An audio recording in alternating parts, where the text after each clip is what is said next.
Okay, so we're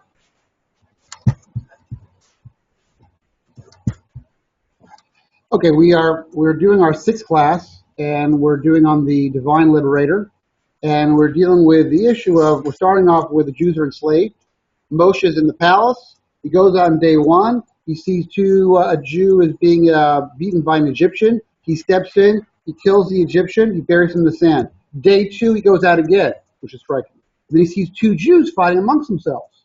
And he says to the wicked person who's beating the other guy up, he says, and he asks him, why are you beating up your friend? And then the Jew says, who appointed you as a dignitary, as a ruler, as a judge of earth? Do you propose to murder me as you murdered the Egyptian? Now I ask you a simple question. How did that Jew know? They must know that there are people around. No, but it says very clearly in the text. He looks left and right. He sees no one's there. There is a way that the information got out. Well, he was the one that said you're supposed to be out. In day one, there's the Jew who is the victim, and there's the Egyptian. So he looks around, there's nobody else. He kills the Egyptian, so it's not him. Right.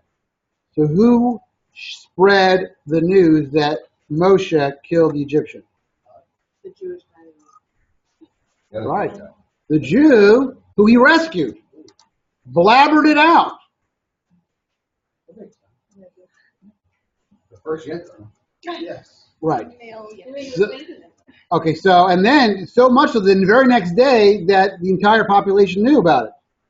And Moshe knew that it was known. And the next verse, that Paro heard about it and wants to kill Moshe. Okay, so we have a lot of, okay, so first, there's a number of questions here, but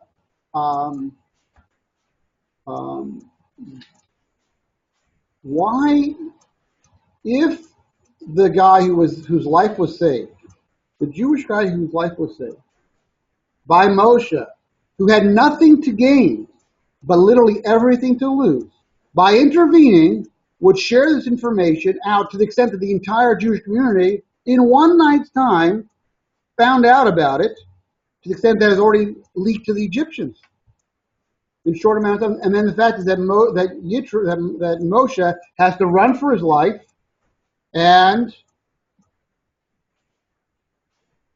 the story continues on that Moshe basically runs from is a enemy of the state for over 55 years. He comes back to Egypt when he's 80, and God is telling him, everybody who wanted to kill you is dead. So he's leading here roughly 25, 30, around there. So 50, 55 years he's had to be on the run. And toward the end of his life, the Torah does not give you all those things, he ends up in Midian and by the well, because he's there 80, because his kids, are just born. So he leaves there.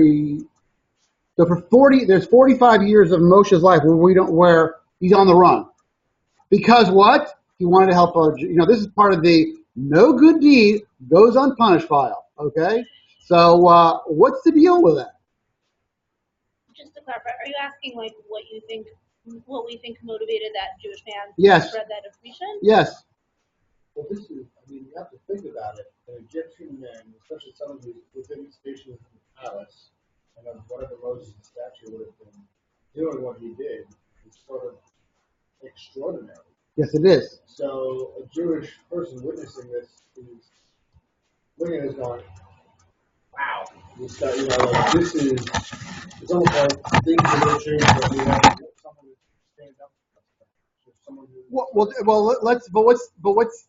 What's their response to him when he comes in to intervene to break up a fight?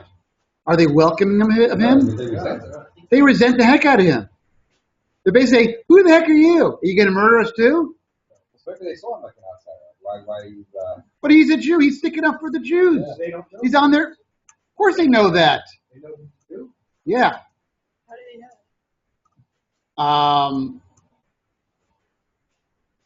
Well, first of all, how do they know that Moshe is Jewish?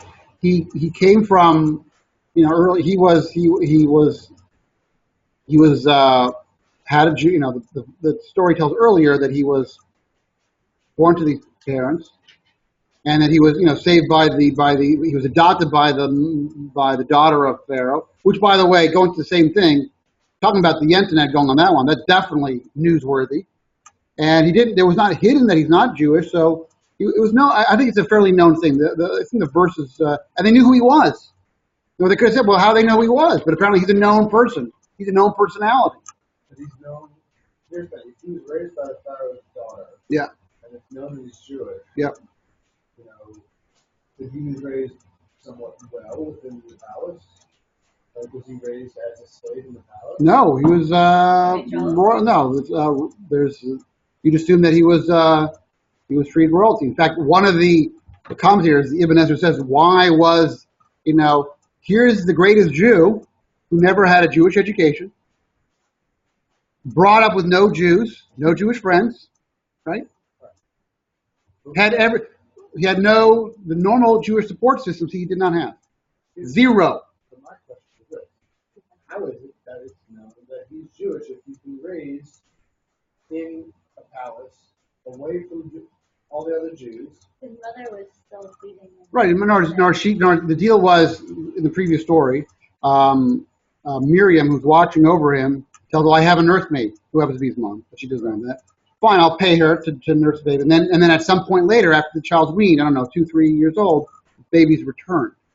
So I think it seems to be there was a known phenomena that Moshe being raised has been forcibly adopted by the daughter of Pharaoh. That seems to be a fact.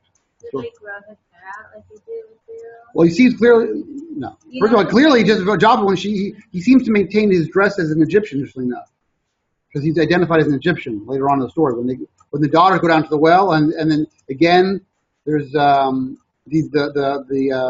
shepherds are. Story goes that the shepherds are pushing the girls out of the way because they want to take the well turn, and they're abusing they're harassing the girls, and then he steps in, and they come home and say, well, this Egyptian man helped us out. So even 50 years later, he's still dressing as an Egyptian.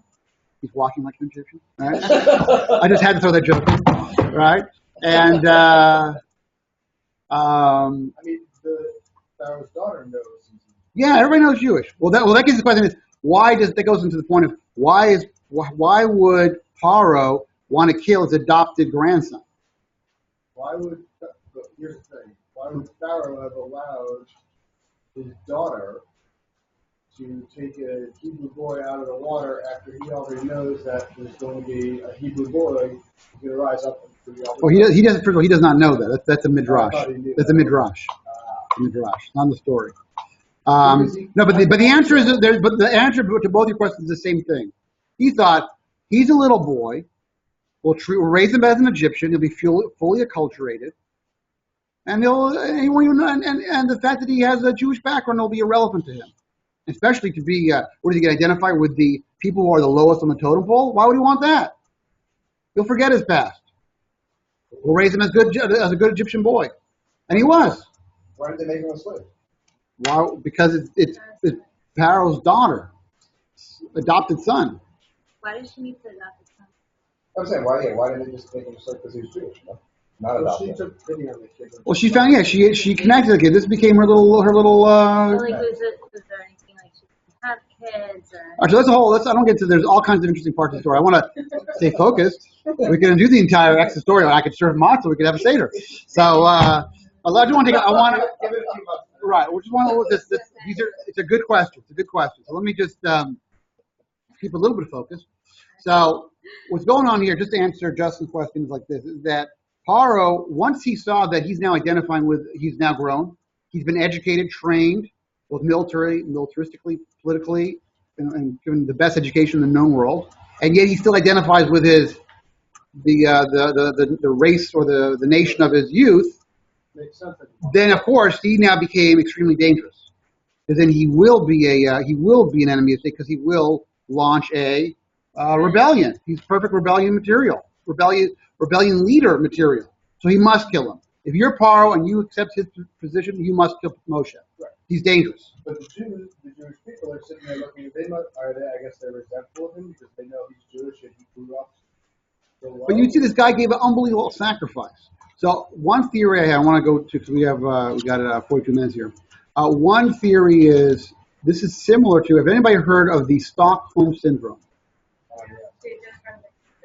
Yes, yes. So just to give everybody a little bit.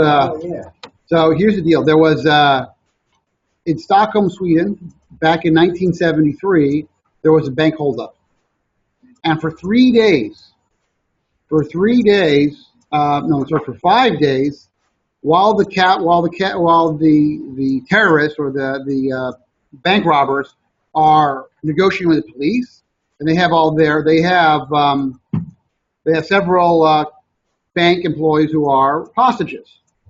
And as the time goes on, which is shocking, the victims become emotionally attached to their captors, rejecting assistance from their governmental officials, and even after they've been released, they even look at them as being somewhat positive. So this is, of course, like a psychological anomaly. How is this possible? There's many theories. So one people say, so one theory was it's a defense mechanism, because since they have the power of life over you, and therefore if they do anything good for you, like they give you food and they allow you to sleep and they are somewhat like minusculely positive, you start to identify with them in an extremely positive light. You begin because you can't tolerate the fact that you're like nothing. Therefore, you identify with your captors. There's a number of theories about exactly why this is. Maybe they don't know why it is, but I went onto Wikipedia, which took me to the FBI site. Oftentimes, 20% of these kind of situations, this phenomenon happens. That may be good, Right, Elizabeth Smart, they had the same thing because she was going out in public. This goes back to 2005, 6, whatever. She was walking in public and she didn't, and they took her time to admit that she was in fact being a hostage. She's being kidnapped. It's unbelievable. So in a similar sense, the Jews had, before Mitzrayim, they already identified with the Egyptians because they were culturally assimilated. They were like America. So they already liked Egyptians intrinsically. So therefore, in their own mind, they felt like, the Egyptians are, they're good. They give us food. They help us out. They some sort of, in their own kind of twisted kind of psychological way, start to identify with their, so here's a guy who's coming to rescue them. And what do? They rat him out. It's unbelievable. In other words, if you know that this guy risked his life for you, you would not tell a soul, and certainly not the guy who was himself who was beaten. If it wasn't for Moshe's intervention, he would be dead. Okay, it's unbelievable. So it's a psychological phenomenon. Why that is? There's many theories, but there's not one thing. It's a profound identification with their captors and with their aggressors, and this is a phenomenon that exists even to our very day. So this is the baseline, because what I'm going to share with you tonight is that liberation, geula, the Hebrew redemption, is not simply taking you from place A to place B, out of Egypt to the Promised Land. It's much more an internal journey. It's physically being rescued, but I'm going to show you that it does not happen in one shot. For example, you can ask a basic question. Why did God have to do 10 plagues? Do one and done. Like a neutron bomb. Bing! Dead. You're out. Gone. Does not do that. You did notice that, right? So let's take a look. It's a lot of material, but let's go to chapter 9 in Shemot.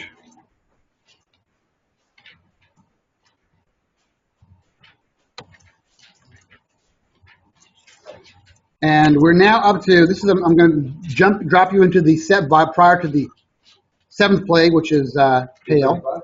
337 here. Or chapter 9, verse. Okay,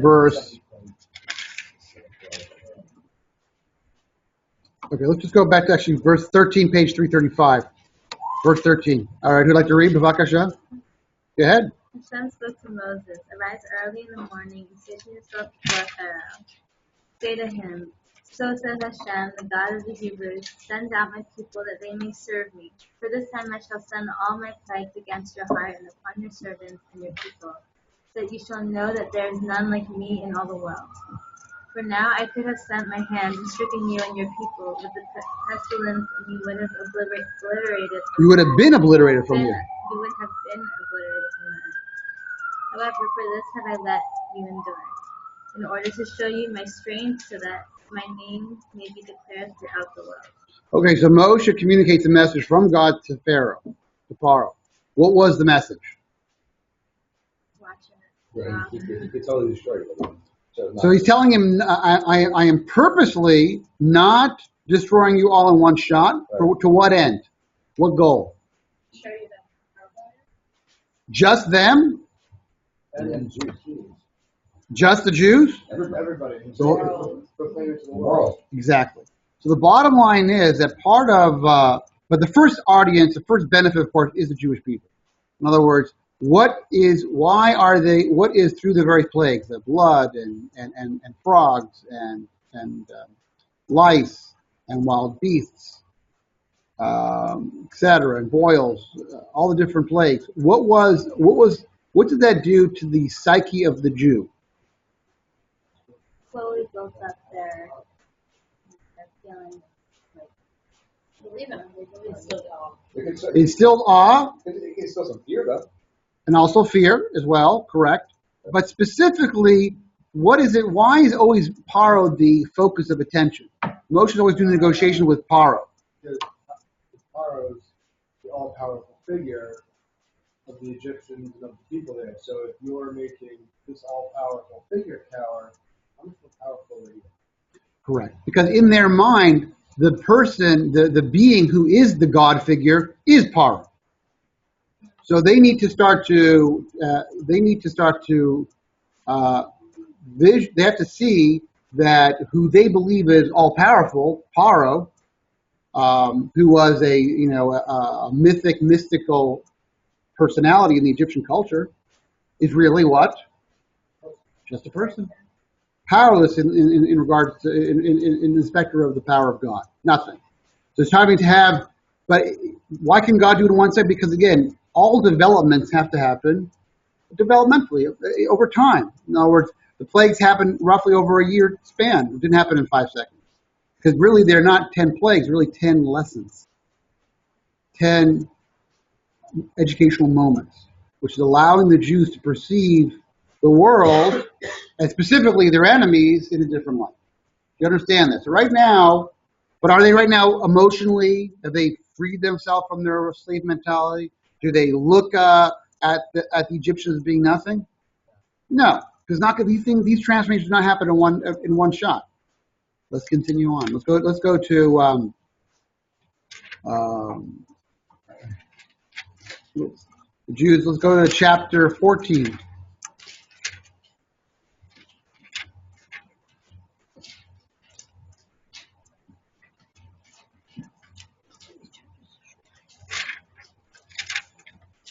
Okay, so the Jews have now exited. They've had the 10 plagues. They exited Egypt, and they are now. God purposely had them swing around toward Egypt to entice the Egyptians to have regret and run after them and recapture their slave nation. Okay, so we go to chapter 14, and then we have the episode of the splitting of the Red Sea. The Egyptian army is drowned in the Red Sea. Okay, let's pick it up from page 375, and let's go to verse 30. Who would like to read? On that day, Hashem saved Israel from the hand of Egypt. And Israel saw the Egyptians dead on the seashore. Israel saw the great hand that Hashem inflicted upon Egypt.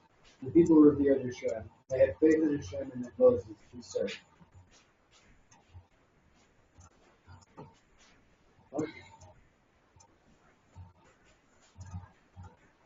And in Moses, Who said. his servant. Okay. So there's a major transformation. Let's just break this down, okay? So notice he says, on that day Hashem saved Egypt from the hand of Egypt, and Israel saw the Egyptians dead on the seashore. God saw a great hand that Hashem had afflicted upon Egypt, and the people revered Hashem, and they had faith in Hashem and in Moshe's servant.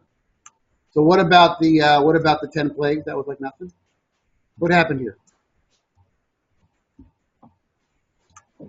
So the period of 100%. Okay, go explain. What do you mean? So all that had built them up to this moment and final realization of this, I guess, reverence for Hashem. This Well, why? What was unique about this event that, in fact, because the people that they had previously looked up to and revered were now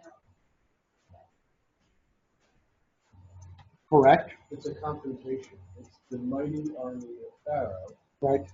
and it's God. And it's like you ever it's like they're sitting there and they're watching the battle. Like you don't know who's going to win. You don't know if you really believe. Right. But like seeing is believing. So even all those plagues, it's like all right, they had all these plagues, but still there's still this powerful nation. Right. Here it is, their power stretched out before them, coming after them. And God Obliterates them. Right. How are they perceiving God at this point? In their frame, what is God? Well, I don't think literally they thought it was like this massive. I don't mean that. I'm just pointing to the reference, like pointing out why they're using the word hand. That is significant. Yeah, so I feel like that But what's the metaphor of hand? Because God does not have a hand. control, like movements, like affecting things. So that's why I So is that a broad perspective or a limited perspective? don't think it's necessary. What do you mean broad versus? Well, how are they? So they're seeing only in the hand, God in the hand perspective. Okay. Well, so you're saying that He has control, they don't have control.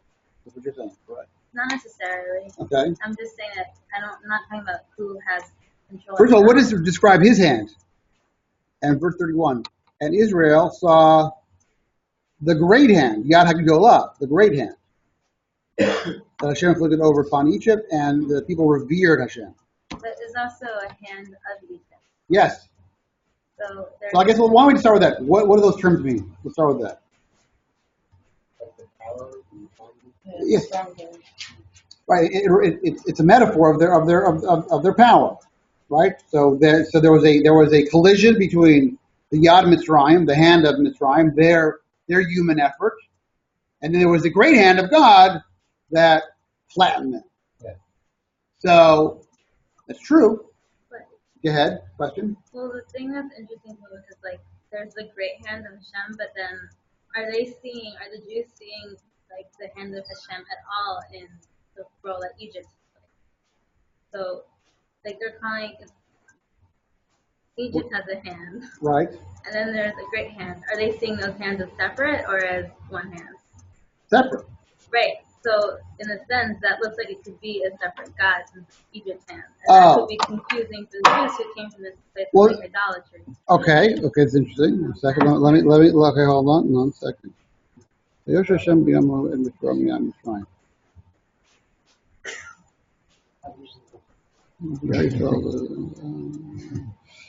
In other words, are you saying that? But it says they believed in Hashem and Moshe's servant. So it doesn't seem that they still view. Also, no, it's saved from the hand of Egypt, but saw the hand of Hashem. So, Okay. So kind of a discrepancy. If it had been like saw and saw, it's been the same verb, Right. then there might be some parallelism. But I think that now there's Well, so what is if you nudged a Jew at this particular point and say, what is God to you? When you say the word God, Hashem, what does that mean to you? How are they seeing God? protect people. He's a protector. What else? The mover and shaker. He's a mover and shaker.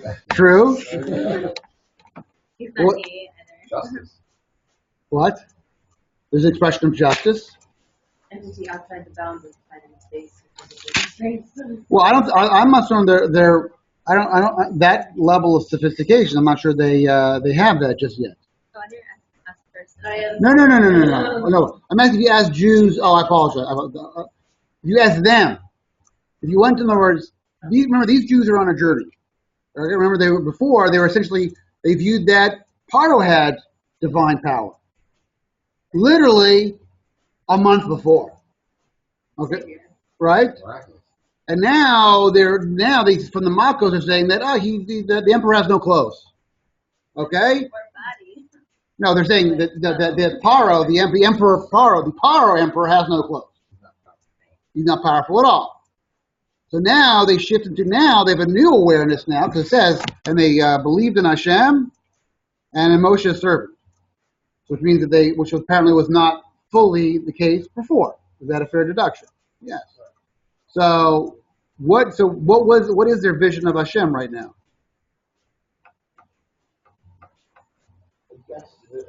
Maybe they think that Hashem is all powerful, or at the very least they think Hashem is all powerful over the earth itself, just because all of the things that Hashem's done has been somehow connected to the surroundings, the world. Not necessarily all powerful. You just have to be more powerful than the Egyptians. Yeah, exactly. Right. In other words, he's a source of force that provides that maintains our existence. He's kicking butt. They're not thinking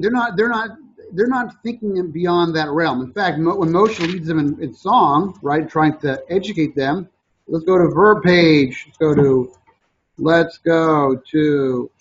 don't we just read a little bit? Verse 15, chapter 15, verse 1. Let's read a little bit. Go ahead. Then Moses and the children of Israel chose to sing the song to Hashem, and they said the following: I shall sing to Hashem, for he is exalted above the arrogant, having hurled forth with his rider into the sea. The might and vengeance of God was salvation for me. This is my God, and I will build him a sanctuary, and the God of my father, and I will exalt him. Hashem is master of war. His name is Hashem. Okay, so what is the image that Moshe, in calling them to song, is the galvanizing metaphor of Hashem is what? In verse 3 over here. The Hebrew is Hashem Ish Milchama, Hashem Shemo. He's a real king. Right, but he's a man of war. In other words, the key thing is that he is, in other words, that there's the opposition, and God is one that, through mechanisms, destroys them in battle. Right. Okay?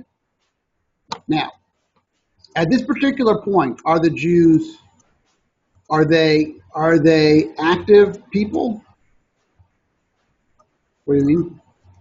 I don't think they're not really doing anything other than following Moses and witnessing God. They're not doing anything to really earn their place. If anything, they're striking the type of people that they're not doing anything. It's just like, this God is more powerful than Pharaoh. And if another being came along, since they don't quite understand things just yet, another being came along to rival God's power, they would likely flock to that being as this God. They're just following whoever's kind of keeping them alive. Right.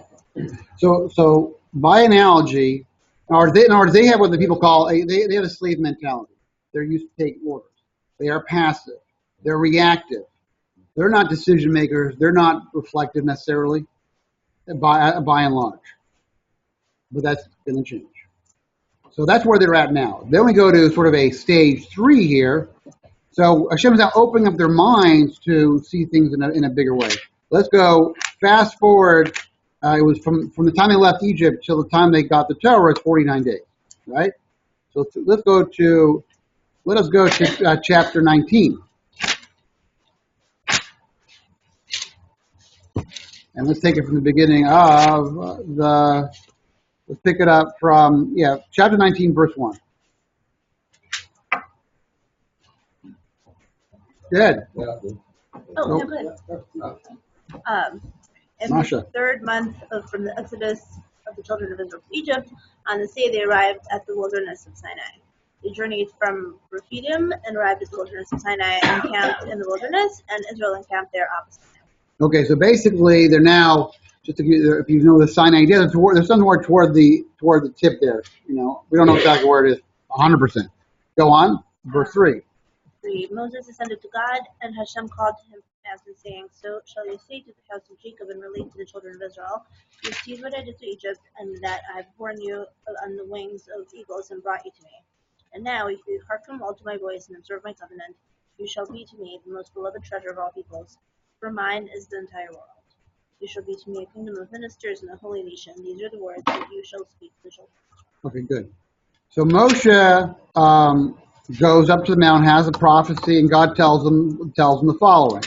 He says, "You have seen what I did to Egypt, and that I have borne you on the wings of eagles and brought you to me." What does that mean? What does it mean that you've been brought on the wings of eagles? Kanfei nisharim. What does that mean? Wings of eagles. It's a street of being. It's such a potent metaphor. It's been used numerous times. This is where it comes from.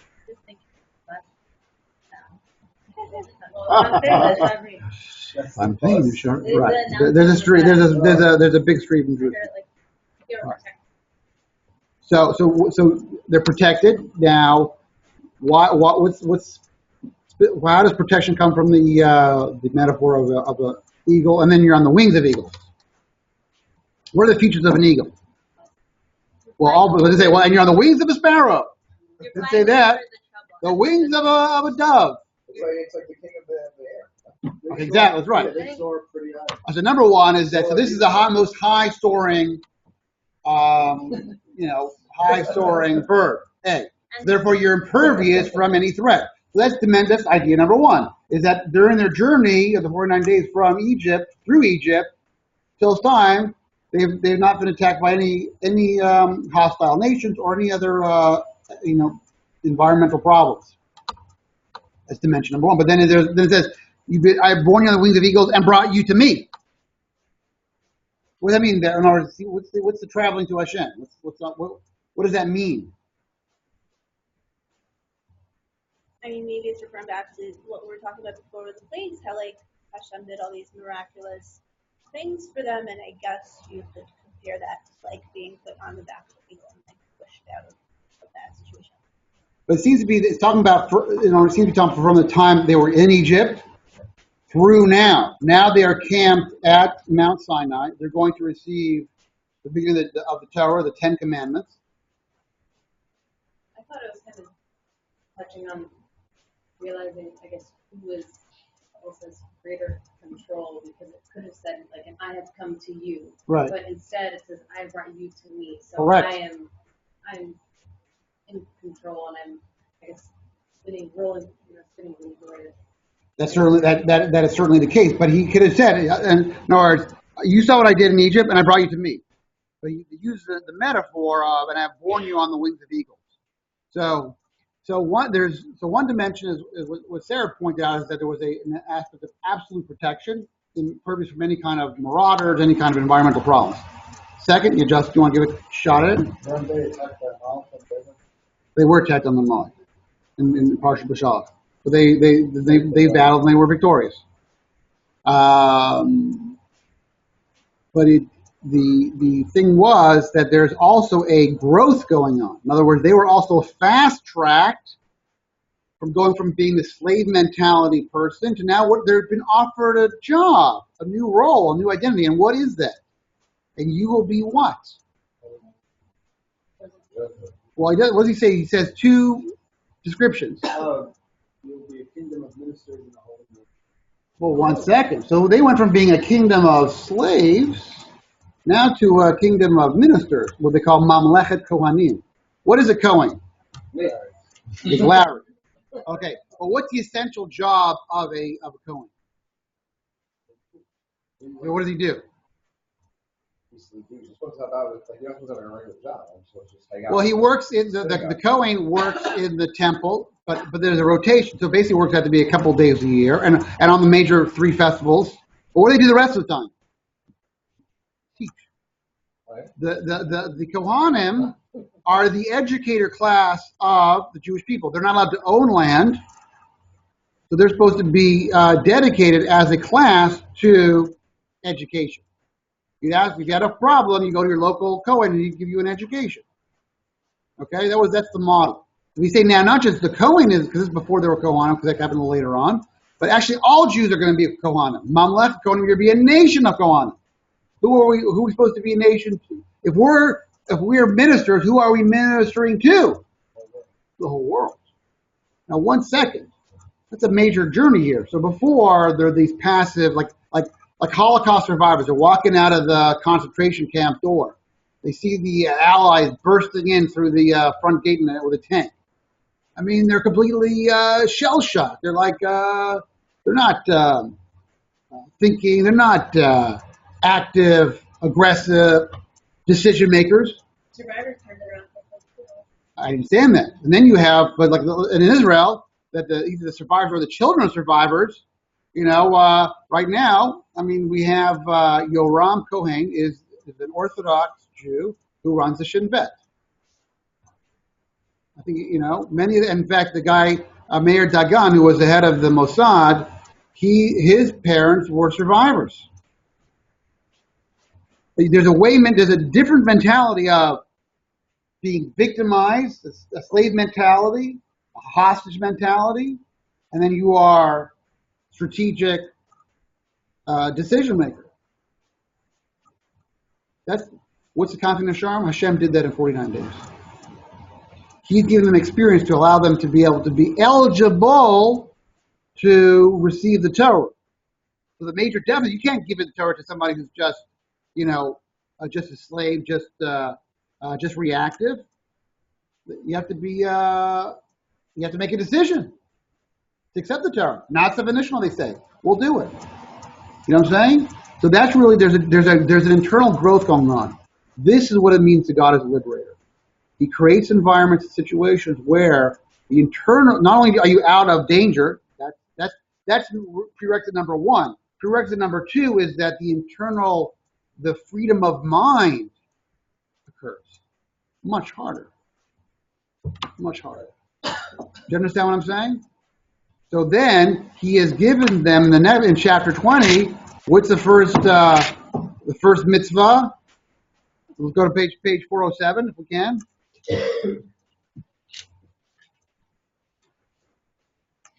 Chapter 20, verse 1. Yeah, let's go. 10 commandments. Go. God spoke all these statements, saying, I am Hashem your God, who is taking you out of the land of Egypt from the house of slavery. All right, stop right there. So this seems it's a declarative statement. I am Hashem your God, who took you out of the land of Egypt from the house of slavery. That is a source, according to the oral law, of the mitzvah to know God. So there is a God. The first, that's actually a command. Now the problem is not written in the command form. But the bottom line is, but now that they are decision makers, knowing I am God, Hashem your God, the Lord your God who took you out, not the Yad HaChazaka, not the strong arm, not limiting it to the realm of superior force. It's hard to see God in a much more broader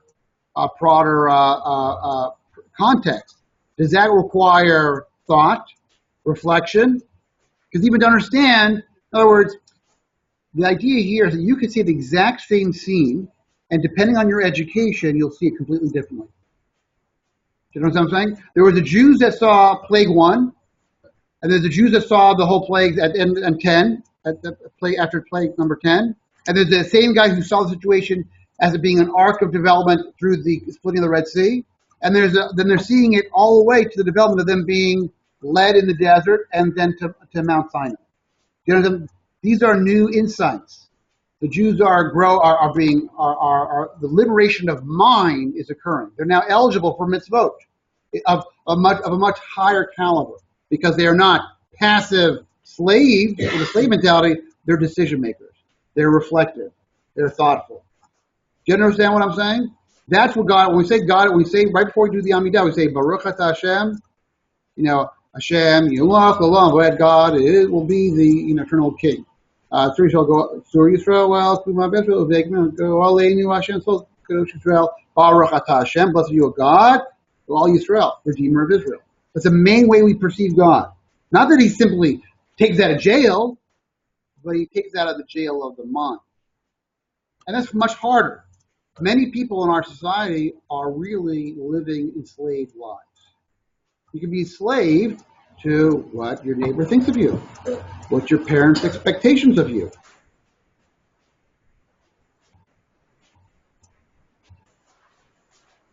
The ideas of cool that our society presents.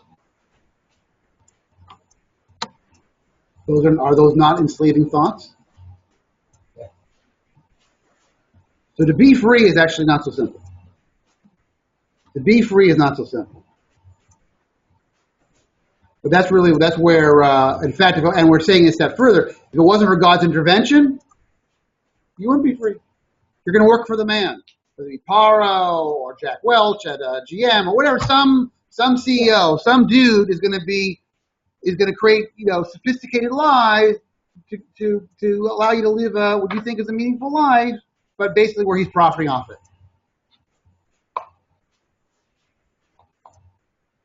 So are we free? Are we not free? You're on a journey to freedom. All of us. And what is the liberation? And really, the liberation is from the ideas that Hashem shares. To be able to see things from a broader perspective, so you can think about things instead of just going like a leaf down the wall, down the river, just being led. The Jews were just being led, and it didn't happen overnight. It's not simple. We should not get arrogant to think that's a simple process. It's a very difficult process. But that's one of the things. So therefore, we talk about God as a Goel, a Redeemer, throughout the Siddur. It's like all over the place. In fact, it's so significant, that idea is so important that right in the morning, when you make the blessing of Rosh Hashanah Goal Yisrael, you're not allowed to talk. Even saying Amen, we don't even say Amen to the blessing. So the thematically should go from one thing is God as Redeemer, right to the Amidah. Perfect flow. Because that's the frame to perceive God as.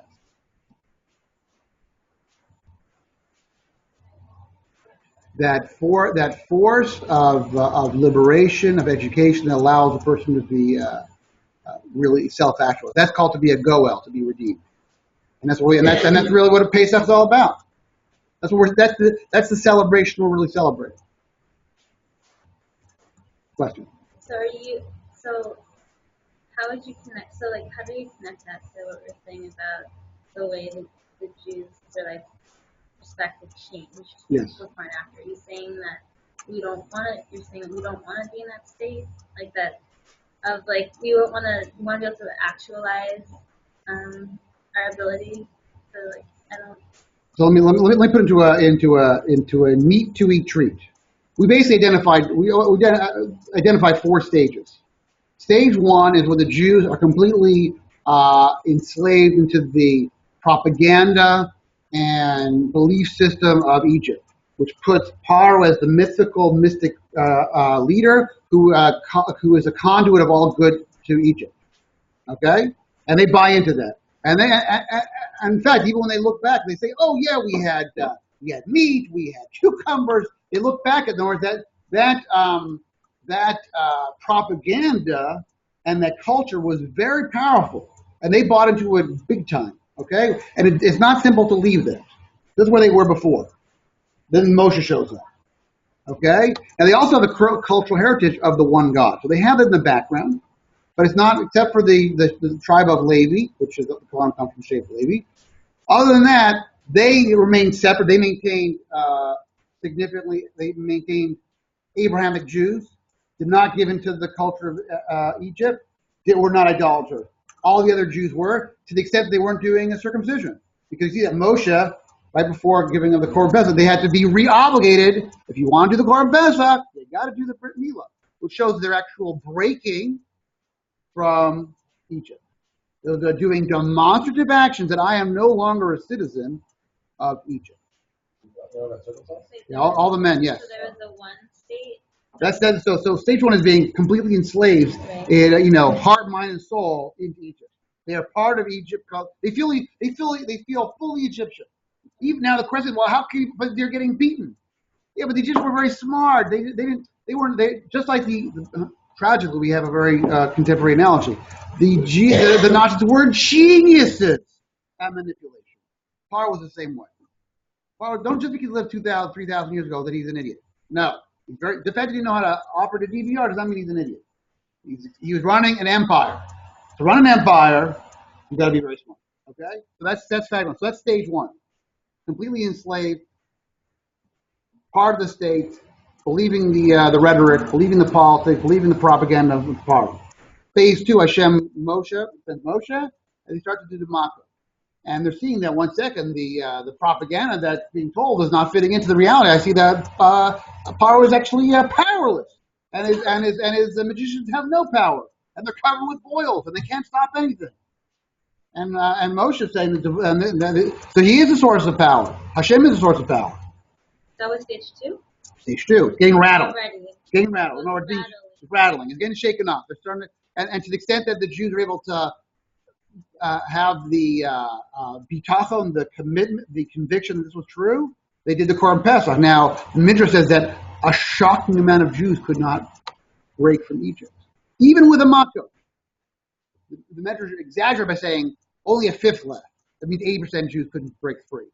I think that's an exaggeration because that means there'd be like a bazillion Jews. Okay, but it's telling you a point that to leave Egypt, even with a Makot, was an extraordinarily hard thing. To break from that culture that you've been brought up in and been conditioned with is extraordinarily difficult. Do not minimize that. We think, what are you whining about? No, hard, very, very hard. But they're not done yet. Then you have the whole showdown at the confrontation by the splitting of the Red Sea. At that point, they saw that not only they saw that the Egyptians are nothing, they now don't exist. Now they see that God is a superior power, and Paro, the mystical power of Paro, is nothing because he's currently, 40 feet, underwater. He's done. The delta force of Egypt is gone. That was the end of the. That was then phase three, where they have a belief in Hashem. They're still limiting to, as you point out, it's limited to the realm of Yah. Who's a superior force? I thought that Paro was a superior force. Now I see that God is the Yah Agdolah. He's the big man on campus, quote unquote. He's the man of war. Then they get to Har Sinai. Then they get to a much more. They begin to enter a realm of seeing the Malchus from yet another perspective, not limited to survival, not limited to military superiority, but to the broad things of seeing Hashem in a much more broader perspective, from coming there not as a passive victim, but as being an active decision maker. To completely going from a kingdom of slaves to a kingdom of ministers, at least beginning to be eligible to that. That's a much more internal vision of things, and that's the audience that Hashem is now eligible to give them the mitzvot to, the 10 commandments. The Jews are ready to launch. They are now really redeemed. Now they've still got plenty of work, but they make a decision. Not Seven Ishmael. We're on. Sign us up. They never do that. We're slaves. They didn't do anything. They didn't really make fundamental decisions. Their whole life was completely mapped out to them. They just did. They were on the task level. Do this job. Okay, now do this job. Okay. All right, go back to task. Okay. You know what I mean? They're on the micro task level as a slave, and they're always looking for the approval of the slave master. So that's not so simple to liberate. So in accordance with that different perspective, their idea of God graduates more and more levels of maturity. You know something? That's what we're talking about. Is God is the Redeemer. God is the Goah, Redeemer of them politically and internally, mentally, psychologically, spiritually. Okay, is that point clear? Okay, good. We'll take that. I'll take clear. Question. Yes, Masha. It seems a little not nice that Hashem orchestrated this thing where did he say that he specifically wanted the Egyptians to chase the Jews? Yes. I mean, it just kind of seems like hadn't he made this point by then, No, because apparently there was always a level of internal Jews. They're always this. They still have not. They weren't able to get over the fact that maybe this whole God Moshe thing is going to end up in a bad way. We'll go, and the bottom line is that perhaps the superpower of the world, the Egyptian Empire, is going to come and take us back. So it was vital for them. They could not be redeemed even without them seeing the death of their oppressors. Or if they did not see that, they couldn't get beyond that, because they're always like one door slam away from being recaptured. They could not get to that state of calmness, of internal serenity, of harmony, until they felt they were really free from their oppressors and free on every level. I kind of get that in theory. It just seems like already so many Egyptians died, and I understand that they've oppressed the Jews. It just seems like it was worth killing all these people to do this. So in the thing is it's 600. It's the Delta Force. It's 600 of their chariots. Not the entire. It's not millions. It's not their regular citizens. It's their top military force that Paro takes. So actually, if you think about it, not that, other than the Makkah's Bechoros, except for the death of the firstborn, other than that, very few people actually really die. In the actual hail, only people were told, if you stay out there, you will be harmed. But if you stay inside, you'll be fine. That was their choice. So in regards to the actual killing of Egyptians, wasn't that overwhelming. It wasn't like a neutron bomb where the entire civilian population is flat. It was much more shock and awe. So historically speaking, what did that do to the first Egyptians? Well, we got a new pharaoh after that. That's a very good question. Did they really? What happened? What did they learn in Egypt about their history? Okay, so that's okay. That's a very good question. So if you look, there is no. So there is no there. To the best of my knowledge, and I'm not an Egyptian expert of Egyptian history. To my knowledge, there is not we do not have a archaeological record of the Jews being enslaved. Now, but that may not be something that they were particularly proud of, that they wanted to commemorate for many generations. So it's not. To the archaeological information that we have to date, that is not the Jews being enslaved is not reported. Except some records of the slaves happening. I don't know. I'm not an archaeological expert. I don't want to. So what I understood is. But I mean, what about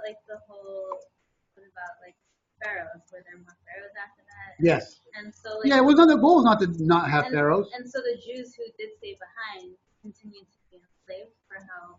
So the Torah doesn't that idea of it being left behind is midrash. It doesn't say open. It just says 600,000 men checked out with. No, but it's a midrash that not all Jews fled.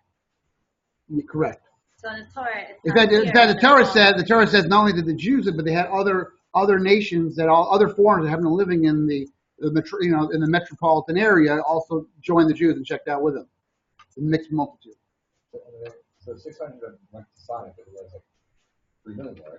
Well, because 600,000 men between ages 20 and 60. So you're talking about it's like 2 million, at least 2 million.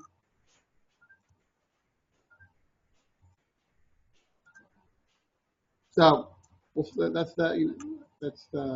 so yes, there even in the Bible there's the pharaohs continue throughout the rest of the Chumash, the Tanakh rather. You know what I mean? And go in the Book of Kings, you have actually King Solomon marrying the daughter of Paro. It's a whole interesting story. Okay, and Jeremiah goes down to, and after the destruction of the first temple, at the end of the Book of Kings 2, goes down to Egypt. Egypt still exists. Joseph, right? This is after Joseph. This is after Joseph. Joseph is Yes. Okay, but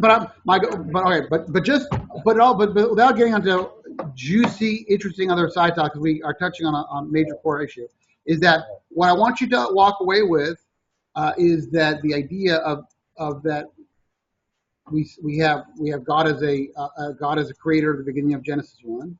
We have God as a redeemer, as a liberator through the book of Exodus, and as being the liberation not just of being from oppression, but of the liberation of the mind, and allowing the Jews to really blossom into being a fully actualized people, or begin that process. There's still a stage 4, which the next stage we didn't get to yet. We'll get that more when they're about to land in the book of Devarim. Okay, continue. All right, guys. Sure.